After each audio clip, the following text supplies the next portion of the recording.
What's up, everybody? Welcome back to Storytime with Uncle Reddit. My name's John, and this is r/Tales from Tech Support. So if you get a chance, head to either channel, Malicious Compliance, or this channel, Tech Support. Head to the community page, my page, and yeah, there's Nickel again. And there's a little bit of a poll I put up because somebody had mentioned again today that I'm talking too much in the videos, and I don't discount their thoughts and their feelings on this, and I get it. They actually sat down during their break time. They took time out of their day to sit down and break it down into minutes and seconds and percentages of how much time I'm actually reading a Reddit story and how much time I'm actually running my mouth. And it turns out that about 40 or 41% of the time is John just giving his random thoughts, and then 59 to 60% of the time, but that's roughly the percentages that I was talking, telling stories and then talking. So if you get a chance, get on the poll, let me know what you think. You can let me know what you think down here too, down below in the comments. But as usual, the polls kind of give me a little bit better grasp of the actual demographics of people on this channel or the other channel. And the poll is on both. But it gives me a better grasp of actually how many people want me to do what I feel like doing, talk as much as I want, follow my heart at that moment, depending on the day, maybe curb the chatter just a little, or one of your options you'll see on there is shut up monkey. There's a reference to that. But anyway, what I don't want is for this to be just the same old Reddit channel. There are other Reddit channels who give commentary that is much shorter than mine. They also don't show their face. They don't interact. I like the interaction. I like to be able to speak and have a conversation with my audience. I don't want to be that other channel. Anyway, let's do some tech support. Oh yeah, got to figure out how I'm going to record all these on the road again. I don't even have the laptop that I had use of last time because my son's staying home and it's his laptop that I borrowed and he's got school to do. So might be about time for me to make an investment into another laptop. We'll see. But yeah, hopefully I can still do some stories on the road. The clients are bugging out. I have a client for whom we host and manage a business website, and she can pull various data reports from the website to analyze its performance, etc. One day she reported a bug in one of the reports. The columns weren't showing the correct information. I looked into it, and indeed there was a bug, resulting in the titles and contents of the columns not matching. I fixed the bug and explained to the client in a long email exactly what the issue was and how I fixed it. She didn't respond, so I assumed all was good. 1 month later, the following conversation on the phone occurs. Client: this report is broken. Can you have a look? Me: I checked and it looks good to me. What seems to be the issue? Client: it looks different from what we're used to. I'm not happy that you just changed it without telling us. Me: well, I did fix the bug you reported and told you in an email, so that's why it looks different now. Did you read my email? Client: you should have asked me before changing the report. It's very confusing. Me: I mean, you asked me to fix a bug, which I did. Client: we can't work with this new report because the columns look different from previous reports. Me: yes, because the column titles were wrong before and now they're correct. Client: please revert the changes so it looks like it did before. Me: okay, can you write me an email so I have it in writing that you want me to put a bug into your system? Client answers yes. She did, and I charged her for both removing the bug and adding it back in. So I guess it's a win-win? She reported a bug. The guy admitted that there was a bug. He fixed the bug because they wanted it fixed. And now she's unhappy because they were working along the bug. Their information was wrong, or the column headings were wrong, or whatever. Now that the bug's fixed, they have to adapt to that, but they're unwilling to. I don't understand. She really wasn't either grasping the fact that it was a bug making it look the way it did before. I don't know.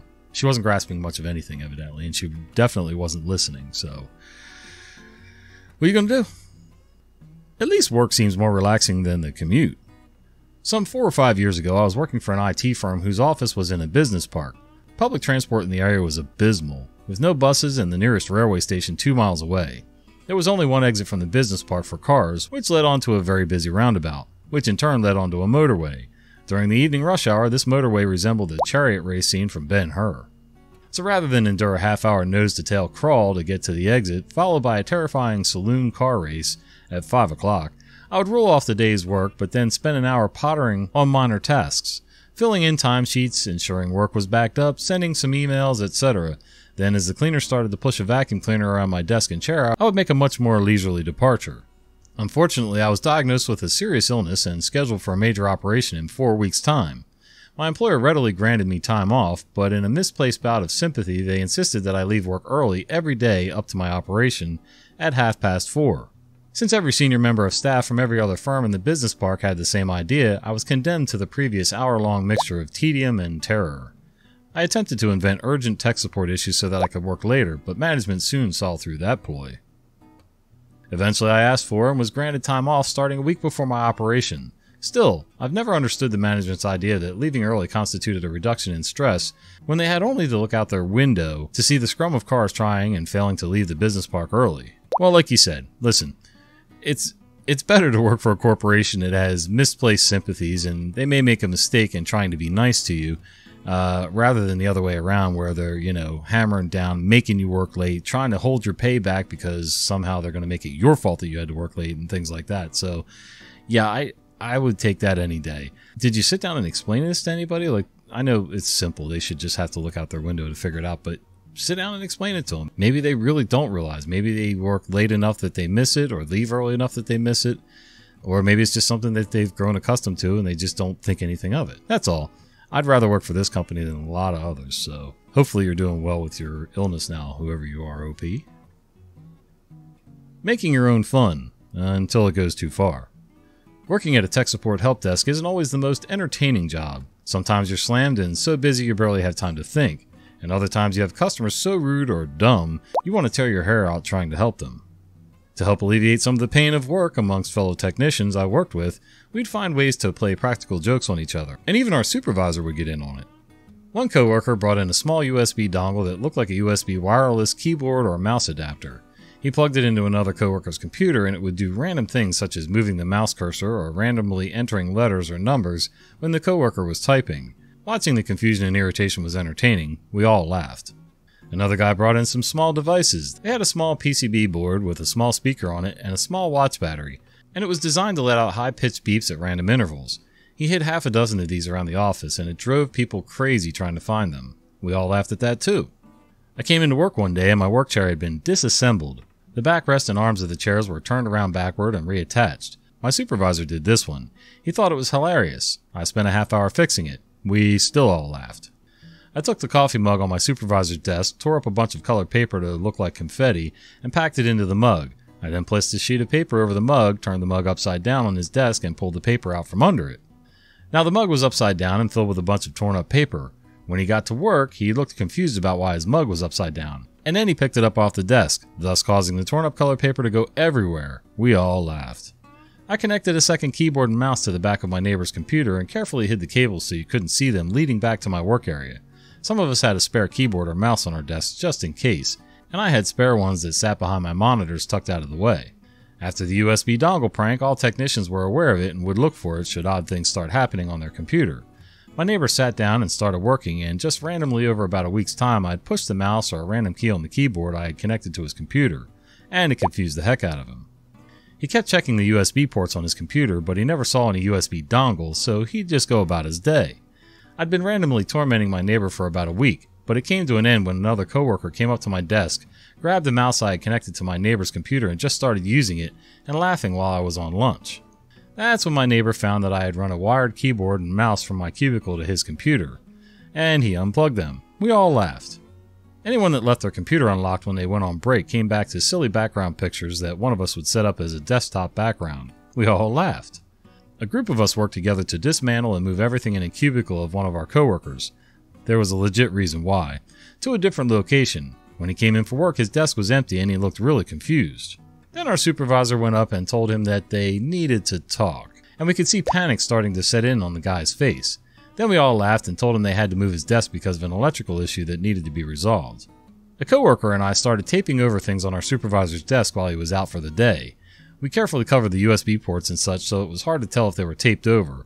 We had headsets linked to our desk phones. When we answered calls, a piece of plastic for the receiver lifted up while we were on the phone, and when we hung up, the receiver lowered back down. We put tape on the plastic piece that raises the receiver up when you answer the call. The next day, we had kind of forgotten all about the tape. The supervisor came in, found things taped up, and chuckled. Eventually, a phone call was transferred to him. He went to answer the phone, and the receiver started to lift up and immediately fell down because we had taped the plastic lifter part, and it hung up on the call. Our supervisor was pissed that he had hung up on a customer, but at the same time he thought the prank was funny. He couldn't be mad at us about this prank because he partook in them too. After the tape prank, our supervisor said we needed to stop doing pranks before something more serious happened. It was entertaining while it lasted. I've never been one that's super big on practical jokes and pranks and things like that, but occasionally it's neat. Occasionally it breaks the ice, it breaks the tension, people laugh. I think it helps production actually if done in moderation and doesn't go too far. I've worked on some construction sites in the past where people have played practical jokes that weren't so funny and were usually pretty dangerous. I'm not a proponent of people getting hurt over practical jokes, so kind of got to be careful with that one in an office environment. Although there's less power tools that could hurt you, so there's that. When the customer loses their warranty, they act unwarranted. Part of my job is consumer computer repairs and warranties. The customer's laptop comes back from warranty repair for a faulty display panel within a week. This isn't good enough for the customer. Customer, I still had to wait a whole week. You should give me a refund for the laptop. Me, we didn't charge you for the repairs, so... Customer, no, I want a 100% refund for the laptop. You should give me my money back on it. Me, do you want to return the laptop? Customer, no, you still let me keep it. Me, we can't let you have the laptop for free, ma'am. Naturally, she starts to scream bloody murder, call me and the company quite colorful names, and demand a manager. Manager, guess what, lady? When it comes to warranty cases, it goes manufacturer, me, God, and then you. So, no. She totally loses her cool and starts to scream with her face beet red and bangs the desk with her fists, pulling a Muhammad Ali to her laptop on that very desk. After a delicious crunching noise from the laptop's top cover, she abruptly stops with a deer in the headlights expression on her face. I open the display and we can both clearly see that the display panel is completely busted. Me, yeah, I'm afraid that won't be covered by the manufacturer's warranty. I can understand being upset having to wait a week to have the equipment that you already paid for that should be working. I get it. But at the same time, you know, stuff happens. Things have to be repaired under warranty. There's a certain process for that to happen. That doesn't mean you deserve the laptop for free. Maybe a discount, maybe a, hey, we'll give you a credit on your next repair, something, anything. But to start acting out physically, even the screaming, but especially physically banging on desks and beating on the top of your laptop, I mean, that's just ridiculous.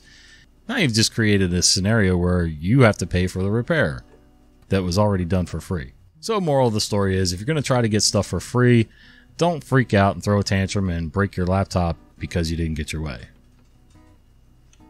If people are tech ignorant, sometimes you have to explain it to them like this.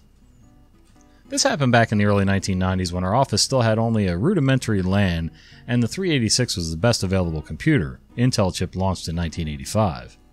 Instead of network printers, we still had individual printers cabled directly to a user's desktop computer, and only users who constantly needed a computer had a printer, mostly secretaries. I'm not knocking secretaries, just using the titles of the people involved. Our offices were laid out with a number of small shared offices, fronted by a large open area where the secretary desks were located.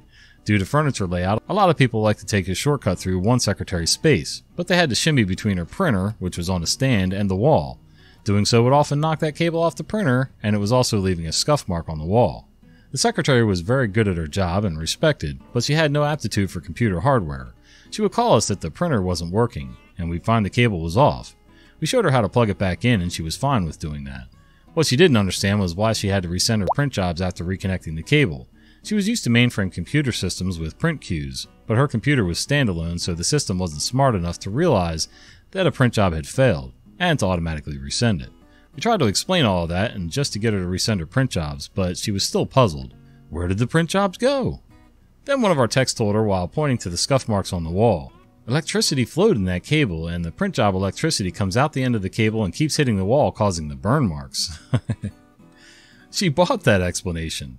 Secretary, is it dangerous? Coworker, it probably is since it's burning the paint on the wall. After that, she was good about checking her printer cable and reconnecting it if it was loose. Even better, she stopped allowing people to shimmy through that opening to keep them from getting hurt, which meant the cable stayed on and we didn't have to keep coming back to reconnect it. Oh man, that last one I've read before, and I'm sorry about that. I still enjoyed reading it. It's still a funny story to me because some people will believe anything. And while I don't normally condone lying to end users and customers and things like that, sometimes if they just don't grasp the reality of the situation, sometimes a little white lie is just enough to keep them safe, keep them from bugging you, and just, you know, increase overall production because it's less time spent screwing around with this one cable. I don't know. What do you guys think? Anyway, thanks for sharing a little bit of your day with me today. I appreciate all you guys and your feedback. And if I do talk too much, I'm sorry for that. I like talking to you guys. Everybody says, oh, you're sitting in there talking to yourself. No, I'm not. I'm talking to my friends here, you know? Anyway, do me a favor if you get a chance and hit up one of those polls on either this channel or the Malicious Compliance channel. And that way I've got some hard data to work with. All right. Till the next one, we'll see you.